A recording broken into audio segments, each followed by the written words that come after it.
어제 점심 식사 후에 구남원역 철길을 잠깐 걸을 시간이 있었습니다. 보니까 벌써 봄 까치꽃이 피어 있더라고요. 그리고는 도심에서 향기원 또 저쪽에 가다 보니까 벌써 노랑나비가 날아가고 있어요. 일찍 봤죠?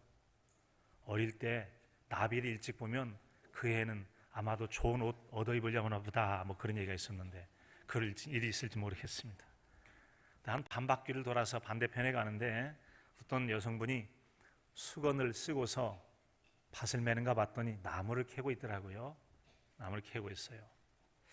여러분, 제비 한 마리 왔다고 그래서 봄이 오는 건 아니지만 그래도 봄까치꽃이 피어 있고 나무를 캐기도 하고 나비가 나르는 걸 보니까 이제 봄이 멀지 않았구나라는 그런 분위기를 느낄 수가 있었습니다. 지금 우리가 살아가는 사회는 굉장히 지금 코로나 바이러스 건 때문에 지금 추운 겨울처럼 많이 냉랭히 돼 있죠. 그런데 그런 분위기를 마치 봄 소식을 알리는 그런 꽃이나 나비처럼 우리 시민들의 마음을 새롭게 바꾼 이 영화계 봄바람 같은 큰 뉴스거리가 지난 주간에 있었습니다. 잘 아시는 것처럼 무슨 내용이었죠? 봉준호 감독이 오스카 혹은 아카데미 수상식에서 사관왕 4부분에 걸쳐서 최고상 트로피를 수상한 일이 있게 되었습니다. 그 내용은 여러분들이 잘 아시기 때문에 더 자세한 내용은 말할 필요가 없을 것입니다. 그 일은 한국 영화사와 또 아카데미 역사를 새로 쓰게 한 일이 됐다고 그러죠. 바로 이 외국인들 또 동양권에서 작품상 이러저러한 상을 주는데 작품상을 받은 것이 처음이라고 그래요. 그래서 아카데미 91년의 역사 가운데 처음 있는 일이다라고 그랬답니다. 자, 여러분, 소년 봉준호라는 사람은 서울에 있는 명보극장, 스카라극장, 국제극장 등 여러 서울의 극장들을 두루두루 다니면서 하루 종일 영화를 보기도 하면서 존경하는 감독의 사진을 벽에 붙여놓고 나도 앞으로 영화 감독이 될 거야 라고 꿈을 꿨는데 그 나이가 14살이었답니다. 그 소년은 36년 뒤인 금년에 세계 영화인들의 꿈의 모델이라고 하는 아카데미 수상식에서 새로운 역사를 쓰게 된 거죠. 사관을 이룬 겁니다. 제92 아카데미 시상식, 아시아 최초의 작품상, 그리고 오스카와 한국 영화사, 그리고 아시아 영화계의 새로운 역사를 썼다는 이 기생충을 만든 봉 감독. 그는 이제 세계 영화계 명장으로서 그 중심에 우뚝 서게 되었다는 것입니다. 그는 고작 중학교 1학년 때 이미 나는 앞으로 영화 감독이 될 거야 라는 그런 꿈을 꾸고 오직 영화에 대한 꿈을 가지고 지속적으로 노력해오다 마침내 그 꿈을 이루게 되었다는 겁니다. 이 같은 여러분 큰 상을 받기 이전까지 여러분들 잘 알고 계실 여러 영화들을 만든 적도 있었죠.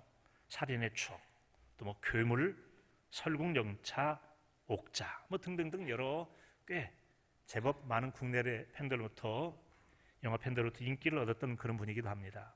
그런가 하면 그가 시상식에서 충분히 격려했던 마틴 스콜세지라고 하는 감독이 있는데 그분의 책을 읽어가면서 영화인으로서의 꿈을 꿨는데 그리고 그분의 포스터 앞에서 나는 앞으로 영화 감독이 될 거야 라고 하는 영화 꿈나무로 자랐다는 거예요. 그런데 그 꿈나무가 자라서 이번에는 같이 아카데미상 최종 이제 후보로서 마틴 스콜세지 감독과 함께 이제 경쟁을 하는데 마침내 그를 제치고 트로피를 거머쥐었다고 그랬어요. 그리고는 그가 그런 수상 소감을 했죠. 아직도 수상이 이해가 안 간다라고 할 만큼 비현실적인 일이 자기의 현실로 이루어진 것에 대한 깜짝 놀람이 있었다는 거죠.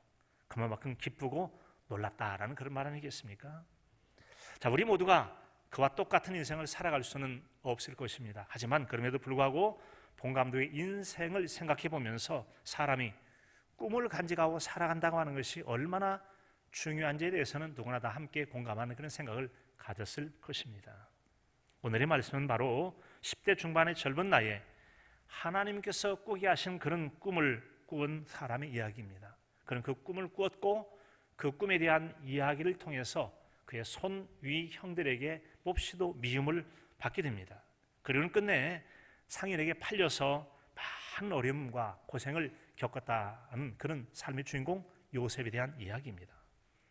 그의 나이가 17살이었습니다. 창세기 37장 2절에 보면 요셉이 17세 소년으로서 그의 형들과 함께 양을 쳤다라고 말씀합니다.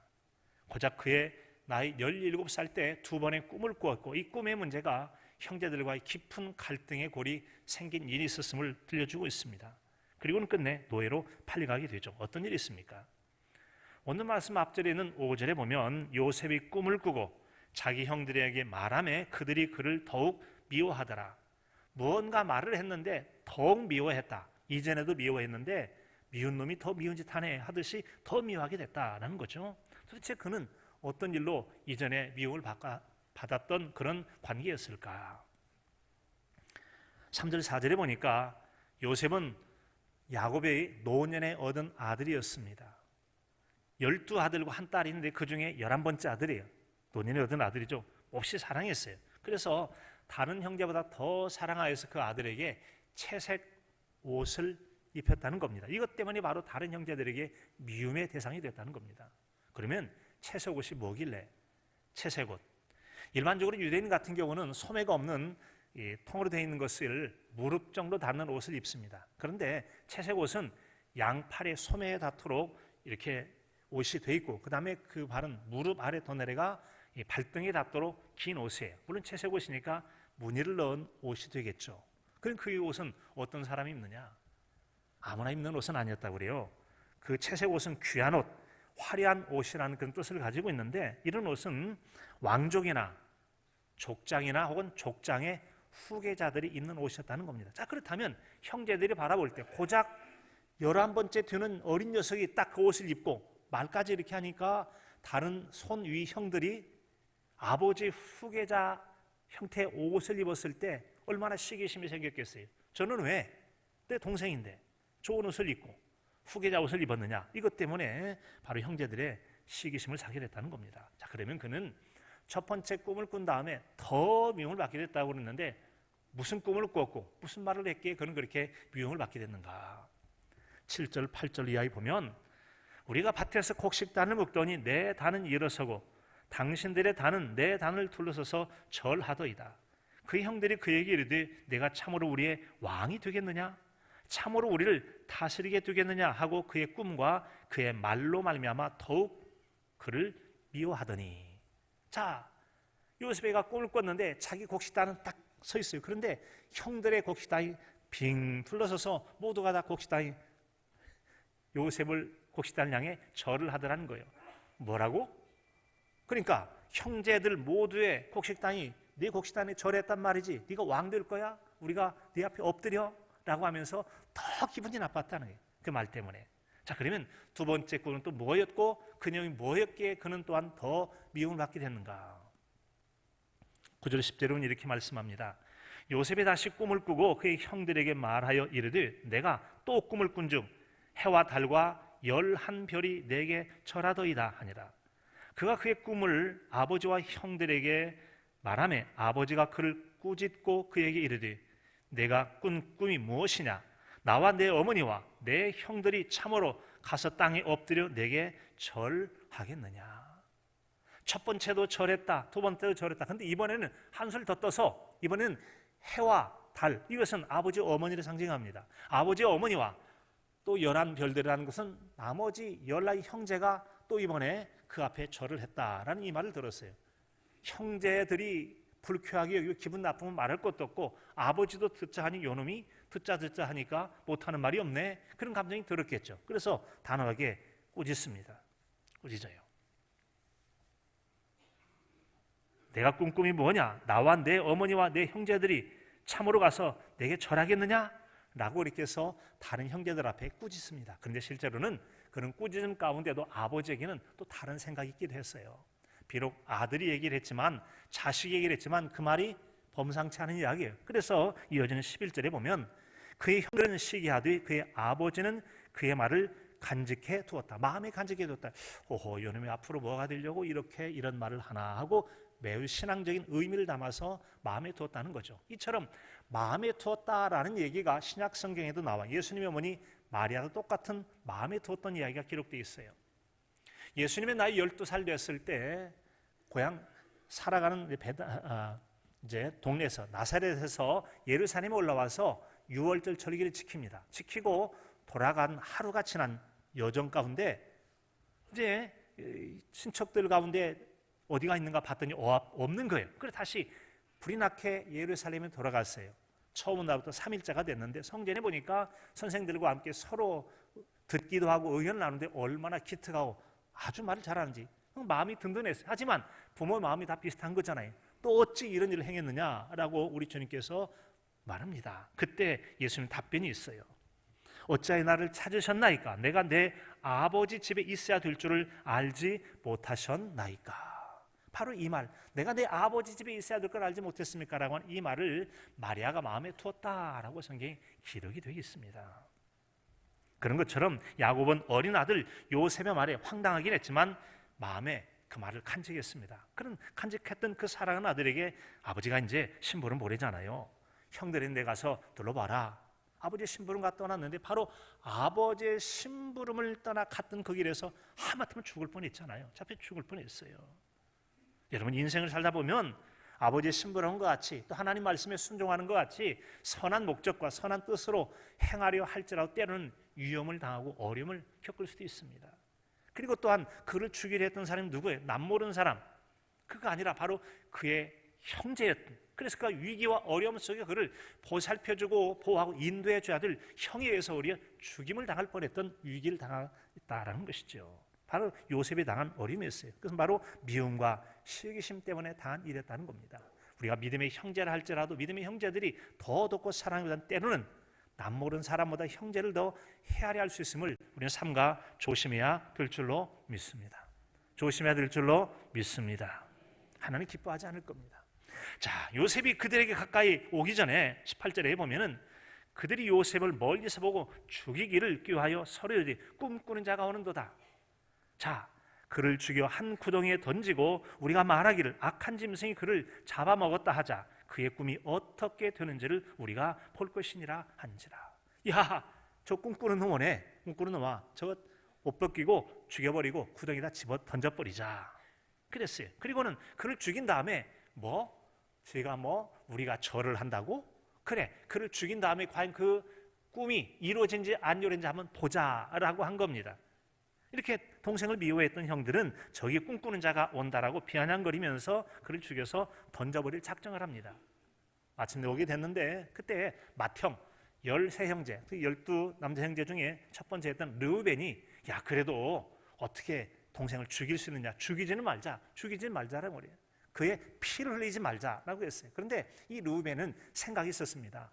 죽이지 않고 구덩이에 던져놓으면 자기가 동생들 없을 때 살짝 꺼내서 아버지에게 돌려보낼 생각을 하고 구덩이에 던지라고 했던 거예요. 이처럼 여러분, 형제들 사이에는 서로 간의 의견이 갈렸습니다.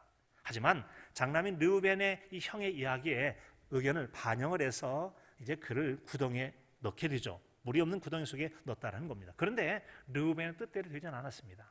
르우벤은 건져서 돌려보내려 했는데 나중에 와서 보니까 동생이 사라져 버렸어요. 바로 다른 동생들이 마침 애굽으로 내려가는 여러 무리를 지어 내려가는 상인들이 있었는데 상인들에게 돈을 받고 그를 팔아버렸기 때문에 그런 겁니다. 그래서 팔려가서 이제 죽도록 고생하는 13년간 이상의 죽을 고생을 하는 시간을 보내게 됩니다.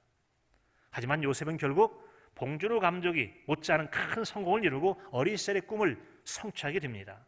당시에 그는 주변 국가에서 최강대국이라고 볼 수 있는 애굽의 총리가 되죠. 그가 총리로 머문 기간 동안에 온 세계가 크게 흉년이 들어서 곡식을 구하러 오게 됐고, 그리고 마침내 그의 형들도 그가 살던 가나안 땅에 먹을 것이 없으므로 애굽의 곡식을 구하러 왔다가 이제 그 형제 앞에, 동생 앞에 절을 하게 되어짐으로 꿈이 이루어졌다는 거예요. 요셉은 그 꿈을 이루어서 아버지 노년까지 봉양하는 큰 효도라는 그런 이야기죠. 이런 뒷이야기가 이어지는데 오늘의 말씀은 바로 그런 뒷이야기의 서론에 해당되어지는 내용을 우리에게 들려주고 있습니다. 따라서 그런 뒷이야기를 생각할 수 있는 요셉의 연대기를 잠깐 생각하면 이렇습니다. 그의 나이 17살 때 형제들에 의해서 노예로 팔리게 됩니다. 그리고 그의 나이 28살 때 감옥에서 환관장이라고 해서 왕 앞에 일하는 고관 대작의 꿈을 해석해 준 일이 있습니다. 그리고는 그의 나이 30살 때 마침내 왕 앞에서 꿈의 문제를 이제 해결하고 총리가 되는 총리 등극이 되어지죠. 그리고는 7년간의 풍년이 들고 또 2년간 7년 동안의 흉년이 있을 그 앞에 2년 기간에 형들이 내려와서 형제들을 만나게 되고 첫 번째 절을 받게 되는 사건이 있게 되죠. 그리고는 그 이후에 아버지가 내려오시죠. 그의 나이 130살 때 내려오셨고 17년간 사시고 이제 별세라기 147세에 별세하죠. 그의 나이 56세가 되어지는 그때쯤에 이제 아버지의 별세와 장례를 지낸 내용들이 우리가 성경을 통해서 대략 읽을 수가 있습니다. 자, 그런 사이에 요셉의 꿈은 모두가 성취가 되죠. 아버지도 내려오시고 형제들이 두 번에 걸쳐서 그 앞에 엎드려 절하는 사건이 있습니다. 그 내용은 창세기 44장 14절에 보면 유다와 그의 형제들이 요셉의 집에 이르니 요셉이 아직 그곳에 있는지라 그의 앞에서 땅에 엎드리니. 무슨 일이 있었습니까? 곡식을 사러 왔을 때 요셉은 자기 형인 줄 알았어요. 하지만 이 형들에게 하나의 교훈을 줄 생각이 있었죠. 형제는 남겨놓은 다음에 은잔을 딱 그들이 가지고 가는 곡식 부대에 넣었습니다. 중간에 길을 가다가 짐승에게 곡식을 먹이려다 보니까 오이! 그만 지금 형제 한 명이 볼모로 잡혀 있는데 자기들의 곡식 부대 가운데 요셉의 집에 있던 은잔이 들어있는 게 큰일 났다 이거 큰일 났다. 그 문제 때문에 이제 나중에 잡히게 되고 가게 되잖아요. 이제 죽을 상황이 됐을 때 모두가 엎드렸다라는 게 첫 번째 엎드림이 되어지는 엎드렸다. 바로 그 점이에요. 두 번째는 50장 18절이에요. 그의 형들이 또 친히 와서 요셉 앞에 엎드려 이르되 우리는 당신의 종들이니이다. 자, 이것은 바로 아버지 147세 그리고 그의 나이 이제 56세 때 이제 어떻습니까? 아버지 장례를 마치고 돌아오게 되니까 형들이 그동안 연세는 많으셔도 아버지라는 울타리가 있었는데 이제 아버지라는 울타리가 없게 되니까 형제들이 걱정 이만저만이 아니에요. 이전에 우리가 동생 팔아가지고 죽을 뻔했고 얼마나 미워할까. 자기들이 미워한 것처럼 동생도 자기를 미워할 줄 알고 자기 죽일까 봐 아버지가 이러이러 했다고 얘기하면서 모두 엎드려가지고 한마디로 살려다는 식이죠. 아버지가 그렇게 했다, 나쁘게 행하지 말라고 했다는 그 얘기를 하면서 엎드렸다라고 하는 것이죠. 결과적으로 요셉의 꿈은 이루어지게 됩니다. 이처럼 요셉의 꿈은 그가 22년 후가 지난 뒤에 성취가 되었고 30살에 총리가 됐고 7년 풍년과 2년의 흉년 이후에 39살 때 형들이 절하는 일들과 또 아버지 장례식 이후에 그의 나이 56세 때 또 한 번의 꿈이 이루어진 걸 볼 수가 있습니다. 여러분, 한 사람이 한평생을 살아가면서 꿈을 간직하며 살아가는 것이 얼마나 중요한가를 우리가 생각하게 합니다. 이 꿈에 대한 여러 명언을 남긴 사람인데 그 중에 하나 그라시안이라는 사람은 꿈이 없는 사람은 아무런 생명력도 없는 인형과 같다. 인형은 예뻐 보이고 힘있게 보여도 생명이 없거든요. 자, 우리가 여러분 인형처럼 생명력 없는 삶이 아니라 생명력 있는 삶을 위해서 우리는 꿈을 간직해야 돼요. 여러분, 하나님께 주신 꿈을 간직하며 사실 수 있기를 바랍니다. 인형 같은 존재가 아니라 생명력 있는 존재로 살아가려면 꿈을 간직해야 한다는 거죠. 그러면 독일의 대문호라고 말하는 이 괴테는 꿈을 계속 간직하고 있으면 반드시 실현될 때가 온다. 꿈을 품고 있으면 반드시 이루어질 때가 온다. 어쩌면 내 꿈이 이루어지지 않는 것은 내가 꿈을 간직하지 않고 혹시 잃어버리거나 포기한 건 아닌지 생각해 볼 필요가 있을 것입니다. 꿈을 간직하면 반드시 이루어진대요. 또 하나, 바론 리튼이라는 분은 생각하는 것이 인생의 소금이라면 희망과 꿈은 인생의 사탕이다. 꿈이 없다면 인생은 쓰다라고 그랬어요. 우리 인생을 달게 만들어줄 이 꿈과 희망을 가지고 살아야 된다. 그렇지 않으면 우리 인생이 쓰다는 거죠. 우리가 실현되기를 바라는 꿈을 간직하고 살게 된다면 달콤한 성취의 기쁨을 맛보는 날이 있게 될 줄로 믿습니다. 그래서 우리는 꿈을 간직하고 살아야 돼요. 그래서 이 성경에도 보면은 꿈에 대한 많은 이야기가 나오고 있습니다.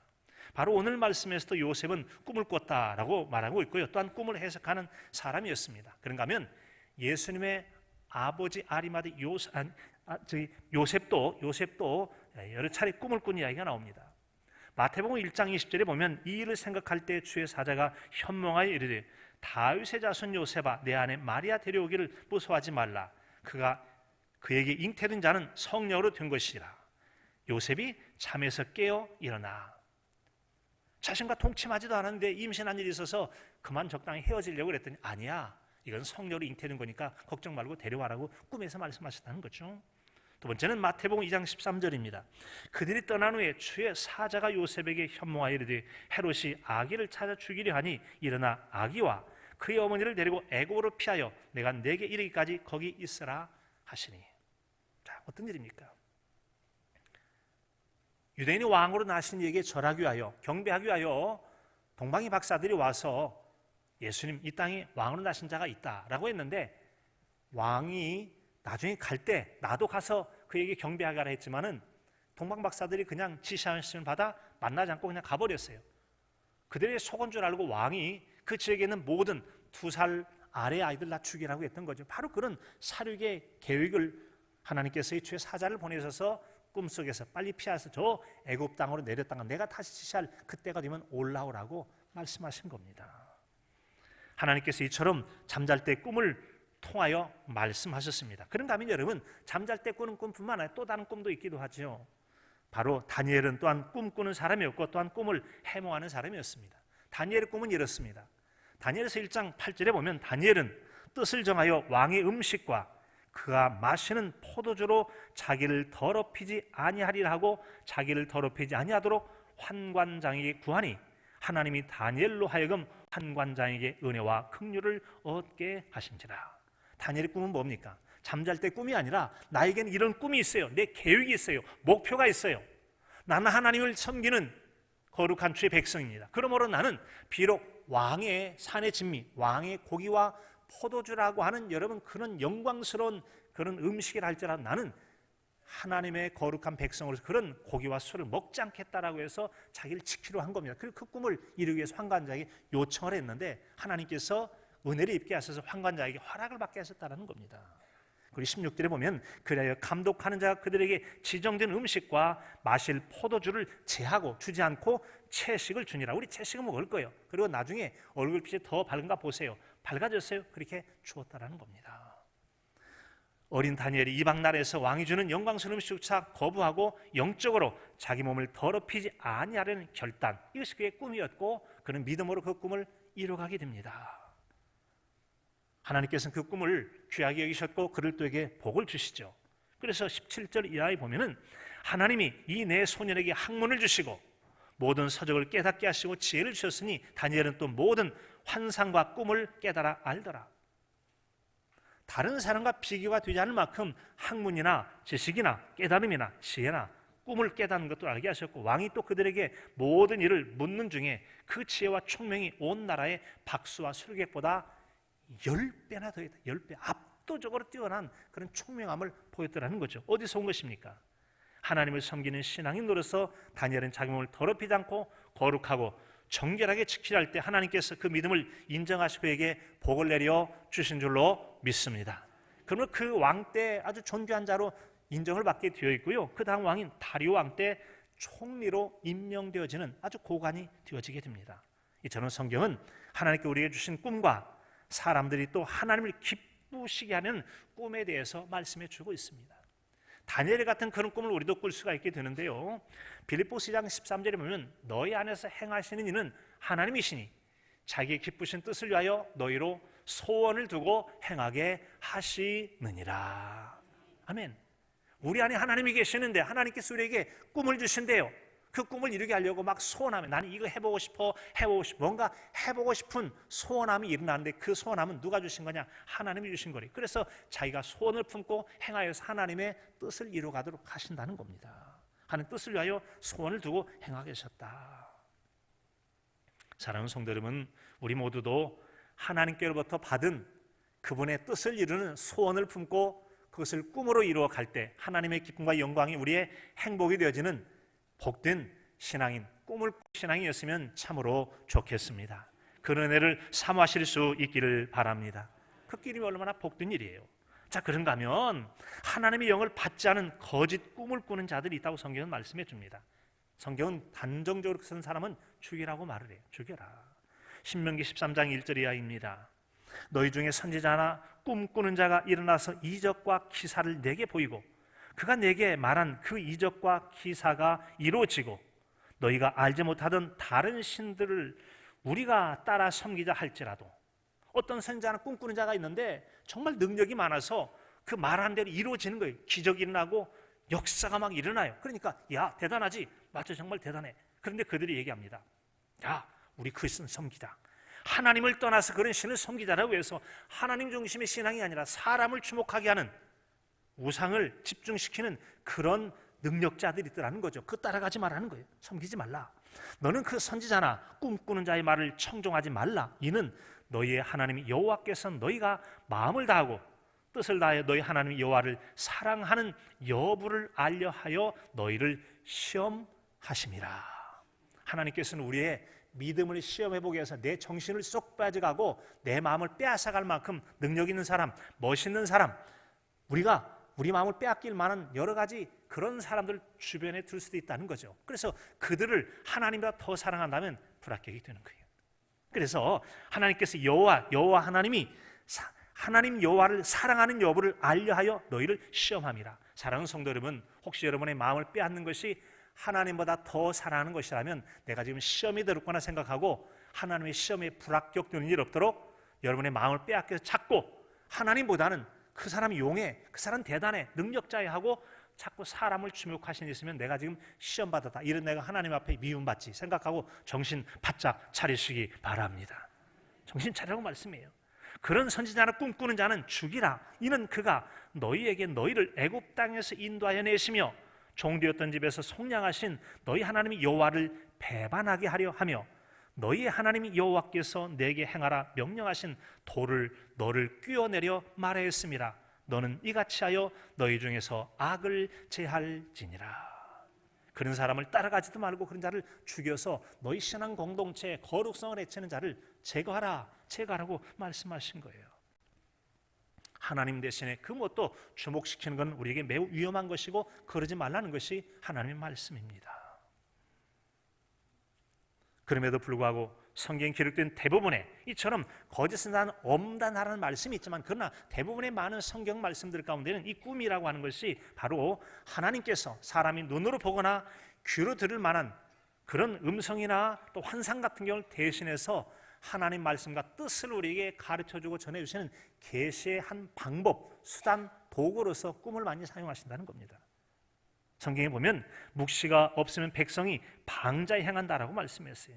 우리말 성경에 보면 계시가 없으면 백성들은 망한다, 하나님께 뭔가 보여주는 꿈이나 그런 것 가르침이 없으면 망하게 된다는 겁니다. 망하게 된다. 그래서 하나님은 한 사람이나 한 나라가 잘 되게 하려 하실 때는 꿈을 꾸게 하시고 또한 그 꿈을 남녀노소 빈부 귀천을 가리지 않고 모든 자에게 하나님의 영을 통하여 성령님을 통하여 주실 것을 말씀해 주고 있습니다. 따라서 우리는 그 꿈이 크든지 작든지 남녀노소 빈부 귀천 떠나서 지식이 많고 적음을 떠나서 우리는 하나님께로부터 꿈을 간직하며 살아가야 될 줄로 믿습니다. 특별히 너희 늙은이는 꿈을 꾸라 말씀하시므로 지금 내가 이 나이에 무슨 이 나이에 무슨 꿈을 꿔 라고 하는 그런 연세를 혹은 내 상황을 지금 내 형편이 그런 얘기하지 말라는 거예요.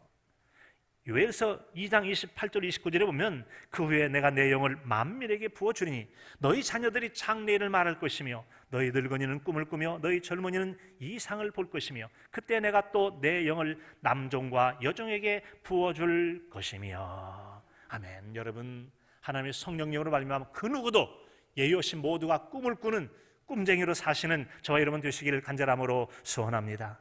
그 꿈꾸기를 하나님은 기뻐하실 줄로 믿습니다. 기대하고 계실 것입니다. 그래서 우리가 여러분 어느 나라도 이 꿈을 받아서 간직하고 꿈을 이루어간다면 얼마나 기뻐하시고 우리가 더욱 주님 앞에 귀한 신앙생활을 하겠습니까? 사람이 꾸는 꿈 중에는 좋은 꿈도 있지만 헛된 꿈도 있죠. 꿈 같은 헛된 생각인 몽상이라는 게 있고 이치에 맞지도 않아서 어그러진 생각을 가리켜서 망상이라고 해요. 그것도 꿈이에요. 그래서 꿈이 하나님에게서 난 것이어야만 좋은 꿈이 될 수 있다는 거예요. 그것이 바른 꿈이 될 수 있어요. 자, 그런데 하나님에게 나지 아니한 나쁜 꿈이 있죠. 악한 일을 도모하고 꾸미는 것, 이것은 하나님께 난 꿈이 아니게 하나님 그런 꿈들을 허사가 되게 하고 무너뜨리신다고 말씀하세요. 이처럼 하나님께 주신 꿈은 우리가 믿음을 잃지 않고 살아가는 난 반드시 좋은 결과, 꿈을 성취하는 기쁨을 맛보게 해 주실 줄로 믿습니다. 자, 여러분, 이처럼 꿈이 좋고 건강해야 우리는 좋은 결과를 기대할 수가 있습니다. 자, 중요한 것은 자, 꿈이 좋고 건강한 꿈을 간직하고 있다고 할지라도 그 꿈을 우리가 여러분 좋은 마음으로 받아서 인내함으로 결실했던 좋은 씨앗에 뿌려진 것 같이 우리도 또한 하나님 말씀을 또 꿈을 좋은 마음으로 받아 인내하게 될 때 30배, 60배와 100배 같은 좋은 결실을 거두게 될 줄로 믿습니다. 지금 요셉이라는 사람이 바로 그런 어려움의 때에 있었어요. 하나님께 주신 꿈을 마음에 간직하고 살아가진 바로 형제들에서 팔리게 됐고, 또 애굽에서는 보디발의 집에서 그의 부인에게 의해서 또 위기에 빠지는 그런 어려움이 있었다는 말씀이, 그런 모든 위기와 어려움들을 이겨낸 다음에야 꿈이 성취되더라는 것입니다. 이 세상에 이처럼 어떤 우리에게 재능과 가능성이 있어도 많은 노력과 수고 없이 이루어지는 건 없습니다. 천재란 1%의 영광과 99%의 노력이 필요하다고 하잖아요. 많은 노력이 있기 때문에 온전한 천재가 될 수 있는 거예요. 하나님의 좋은 꿈과 우리가 좋은 마음을 가지고 있어도 인내하며 우리에게 주어진 신앙의 경주를 감당할 때 그 꿈도 복되게 이루어지게 될 줄로 믿습니다. 여러분, 그처럼 이 꿈이 이루어지기까지는 요셉의 생명을 위협하고 또 그를 감옥에 쳐넣어버리는, 그래서 인생을 한탄하게 할 만한 그런 상황들이 그에게는 도전과 위기 상황이라는 거예요. 이처럼 우리가 믿음의 사람으로 신앙인의 꿈을 꾼다 할지라도 우리 신앙을 무너뜨리는 위기와 도전 상황, 환경이 변화된 상황이 얼마든지 나타나요. 사실 요셉이 아버지의 심부름을 해서 형들이 갔을 때 그는 어떤 꿈이 있겠어요? 당연히 형들 만나보고 그 다음은 뭘 생각하죠? 별일 없이 아버지에게 돌아갈 일을 꿈꿨어요. 그런데 어찌 됐습니까? 그 꿈은 평생 이루어지지 않죠. 고향 땅으로 돌아가는 것은 그의 생전에는 이루어지지 않아요. 나중에 이제 고향 방문할 때 그때 이루어지긴 합니다만 이루어지지 않잖아요. 이루어지지 않아요. 그래서 여러분, 아버지께 평안히 돌아가는 그 당시의 꿈은 이루어지지 않게 됩니다. 어려움을 경험하게 되고 위기를 경험해요. 자, 여러분, 이같이 우리 인생 가운데는 위기도 있고 도전이 있게 되는데 이것이 다 하나뿐이야. 때로는 위기가 있으니까, 도전이 있으니까 극복을 위해서 애를 쓰게 되고 애쓰고 쓰고 하는 가운데 멋진 결과를 만들어낼 수 있는 도전의 길을 얻게 된다는 겁니다. 때려서 우리 인생이 주어지는 불행이나 어려움이라고 하는 이것도 때로는 하나님께서 그것을 바꿔서 복이 되게 하는 은혜의 기회로 만들어 주실 줄로 믿습니다. 저는 우리가 지난 8월 이래로 일본이 우리나라에게 수출 규제라는 명목으로 어깃장을 놨잖아요. 우린 단호에 맞서서 지혜롭게 잘 대처. 지금은 별로 일본의 그런 수출 규제에 별 영향을 받지 않고 있습니다. 받지 않고 잘 극복해낸 겁니다. 오히려 더 국내 산업과 그다음에 기반 산업들을 잘 해나가는 소부장, 소재 부품 장비의 경쟁력을 강화해서 일본의 규제를 극복해 나가는, 오히려 유익이 된 거 아니겠습니까? 유익이 되게 되었어요. 그런 것처럼 여러분, 이 성경에도 보면은 이 꿈꾸는 자가 온다. 이 꿈꾸는 자에게는 꿈쟁이라는 그런 말이거든요. 저희 꿈꾸는 자가 온다. 요셉을 비난한 거 있거든요. 꿈꾸는 자는 꿈쟁이라니. 꿈쟁이란 뭡니까? 늘 꿈을 꾸는 사람이 꿈쟁이요. 또 하나는 꿈을 가진 것을 잃지 않고 계속 꿈이 이루어질 때까지 꿈을 품고 살아가는 사람이 꿈쟁이라고 하는 겁니다. 꿈을 꾸는 자, 꿈을 지속해 유지하는 자, 믿음으로 간직하게 되면 때가 되면 하나님께 그 꿈을 이루게 하는 놀라운 은총을 베풀어 주실 줄로 믿습니다. 그럼 우리가 먼저는 꿈을 꾸고 꿈을 잘 간직해야 돼요. 그 꿈을 이렇게 하려고 많은 도전이 있게 된다는 거죠. 그럴 때 이겨내면 돼요. 꿈을 꾸는 것은 봄을 맞이하기 위해 미리 준비하는 것과 비슷하다 할 수 있습니다. 고작 중학교 1학년 14살 때 꿈을 꾸었던 이 봉준호라는 학생이 마침내 한여름밤의 꿈이 아닌 세계인들의 영감을 주는 꿈을 꾸게 하는 새로운 영화계 모델 교과서가 됐지 않습니까? 이처럼 다른 사람에게 꿈을 꾸게 하는 영감을 주는 사람, 도전하고 싶은 의욕을 불러키는 사람, 참으로 멋진 사람, 인생이 성공한 여러분 사람이 아니고 무엇이겠습니까? 이처럼 여러분, 우리는 꿈이 이루어지기까지는 우리가 살아가는 외부적 환경이나 여러 상황들은 때때로 평안하고 안정된 생활을 타격하고 일상의 생활을 무너뜨리는 어려움을 경험할 때가 많이 있기도 합니다.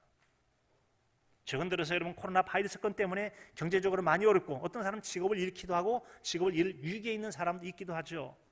생활 환경이 아주 복잡하고 어려운 경우를 겪는 분도 있기도 합니다. 그런데 이런 사람들이 어쩌면은 하나님께서 한 사람의 내면 속에 숨겨져 있는 그를 향한 꿈들, 잃어버린 꿈을 기억하게 하거나 발견하지 못한 꿈을 발견하게 하는 도구로 고난과 역경도 하나님께서 그에게 과정으로 사용하실 수도 있다는 점입니다.